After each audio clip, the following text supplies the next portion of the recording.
सास की चतुराई, बहू की मासूमियत का टकराव। यह कहानी एक छोटे से गांव की है जहां एक परिवार सुख शांति से अपनी जिंदगी जी रहा था। परिवार में 3 लोग थे, सास, बहू और उसका बेटा। सास का नाम सावित्री देवी था, जो न सिर्फ उम्र में बड़ी बल्कि अपनी चतुराई में भी जानी जाती थीं। बहू का नाम राधा था, जो बहुत ही सीधी और मासूम स्वभाव की थी। वह अपनी सास का आदर करती थी, लेकिन उनकी चतुराई को समझ नहीं पाती थी। यह कहानी उनके बीच के टकराव की है, जो कभी सास की चतुराई से पैदा होती है तो कभी बहू की मासूमियत से। अगर आप अपनी माँ से सच्चा प्यार करते हैं और उन्हें हमेशा खुश देखना चाहते हैं, तो इस चैनल को सब्सक्राइब करें, लाइक करें और इस वीडियो को लास्ट तक जरूर देखें, क्योंकि जल्द ही एक खुशखबरी आने वाली है जो आपके दिल को छू लेगी। आपके हर सपने को पूरा करने में हम हमेशा आपके साथ हैं। अब आगे सुने। पहले दिन की शुरुआत। राधा जब सास के घर आई तो उसे पहले ही दिन से सावित्री देवी के व्यवहार का अंदाजा हो गया था। सास का हर एक कदम सोच समझकर उठता था। राधा को यह सब कुछ नया और अजीब सा लगा, क्योंकि वह खुद बहुत ही सरल और भोली भाली लड़की थी। सास की आंखों में जो चालाकी थी, वह राधा के लिए अनजानी और रहस्यमयी थी। बहू, क्या तुमने घर के सारे काम अच्छे से कर लिए? सावित्री देवी ने राधा से पूछा, जब वह रसोई में काम कर रही थी। जी सासू माँ, मैंने सब कर लिया है। अब मैं थोड़ा आराम करूंगी, राधा मुस्कुराते हुए बोली। ठीक है, लेकिन ध्यान रखना, घर का माहौल कभी भी बदल सकता है। अपनी स्थिति को समझना बहुत जरूरी है, बहू। सास की आवाज में एक गहरी समझदारी थी। राधा को यह वाक्य थोड़ा अजीब लगा, लेकिन उसने कुछ नहीं कहा। वह जानती थी कि सास की उम्र और अनुभव के कारण उनकी बातों में कुछ तो गहराई होगी। सास की चतुराई का पर्दाफाश। कुछ दिन बाद राधा ने देखा कि सावित्री देवी अक्सर घर के मामलों में हस्तक्षेप करती रहती थीं। कभी वो राधा के बनाए हुए खाने में कुछ न कुछ बदलाव कर देती, कभी घर के छोटे मोटे कामों में अपने सुझाव देती। राधा के मन में धीरे धीरे यह सवाल उठने लगा कि सास का इतना ध्यान क्यों रखा जा रहा था, जबकि उसने खुद एक बार भी कोई गलती नहीं की थी। एक दिन राधा ने सावित्री देवी से पूछा, सासू माँ, क्या मैं कुछ गलत कर रही हूँ? सावित्री देवी मुस्कुराई, नहीं बहू, तुम तो बहुत अच्छा काम कर रही हो। लेकिन जब तुम किसी काम को करती हो तो उसमें थोड़ी और सोच समझकर बदलाव कर सकती हो। राधा चुप रही, लेकिन उसने महसूस किया कि सास की यह बात एक तरह से उसे मानसिक रूप से दबाने की कोशिश थी। सास की चतुराई अब राधा के लिए स्पष्ट होने लगी थी। बहू की मासूमियत और सास की चालाकी। राधा की मासूमियत हमेशा सास के लिए एक फायदा बनती थी।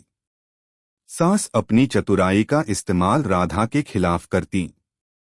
वह जानती थीं कि राधा अपनी सरलता और विश्वास के कारण कभी भी उनकी चालाकी को समझ नहीं पाएगी।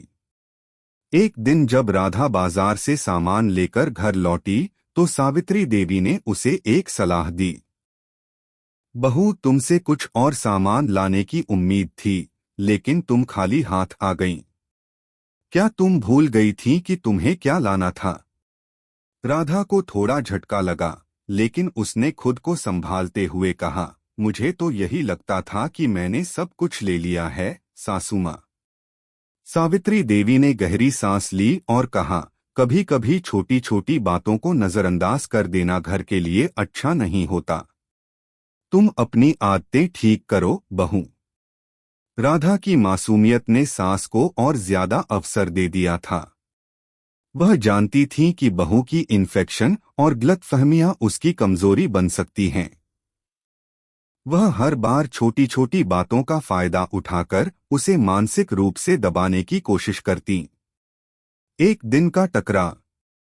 समय गुजरते गया और राधा की आत्मविश्वास में धीरे धीरे कमी आने लगी। एक दिन राधा ने सास से कुछ जरूरी बातें की। सासू माँ, मैं सोच रही थी कि हम अपने घर में थोड़ा बदलाव करें। कुछ नए कपड़े खरीदे, कुछ रंग बिरंगे पर्दे लगाएं। राधा ने अपनी मासूमियत से यह सुझाव दिया। सावित्री देवी मुस्कुराईं, लेकिन उनकी मुस्कान में एक ताना था।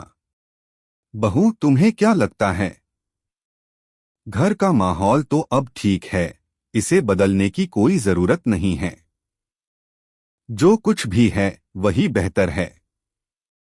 राधा ने सोचा कि सास शायद घर के माहौल को लेकर बहुत गंभीर हैं, लेकिन जब वह बाजार में गई तो उसने देखा कि सास ने कुछ नए कपड़े और सजावटी सामान खरीदने के लिए पैसे रखे थे। यह देख राधा को समझ में आ गया कि सास अपनी चतुराई से हमेशा उसे मोहरे की तरह इस्तेमाल करती थीं। बहू का बदला। अब राधा ने ठान लिया कि वह अब सास की चालाकी का सामना करेगी। वह और सास के बीच के टकराव को समझ चुकी थी और उसने अपनी मासूमियत को अब अपनी ताकत बनाने का निर्णय लिया।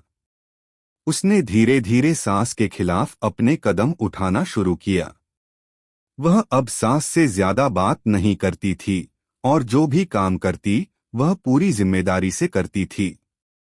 राधा ने महसूस किया कि सास के साथ अपने व्यवहार में बदलाव लाकर वह खुद को ज्यादा मजबूत बना सकती है। एक दिन जब सास ने फिर से राधा को कुछ काम करने के लिए कहा, राधा ने मुस्कुराते हुए जवाब दिया, जी सासू माँ, लेकिन मुझे लगता है कि आप मेरे बिना भी घर के कामों को अच्छे से चला सकती हैं। आपने हमेशा तो मुझे यह सिखाया है कि खुद पर विश्वास करना चाहिए। सावित्री देवी की आंखों में हल्की सी चुप्पी दिखी। वह समझ गईं कि राधा अब समझदार हो चुकी थी और अब उनकी चतुराई का असर उस पर नहीं होगा। अंत। राधा की मासूमियत अब उसकी ताकत बन गई थी और उसने अपनी चतुराई से सास को यह दिखा दिया कि जब आप अपनी खुद की पहचान बनाने में विश्वास करते हैं तो किसी की भी चालाकी आपको प्रभावित नहीं कर सकती। सास और बहू के बीच यह टकराव अब एक नए रिश्ते की शुरुआत थी। अब राधा अपनी मासूमियत और सास की चतुराई का सही इस्तेमाल जान चुकी थी। अगर आपको हमारे वीडियो पसंद आए तो कृपया चैनल को सब्सक्राइब करें, लाइक करें और अपने विचार कमेंट में जरूर साझा करें। आपका सपोर्ट हमें और भी बेहतरीन कंटेंट बनाने की प्रेरणा देता है। हम आपके हर समर्थन के लिए तहे दिल से धन्यवाद करते हैं।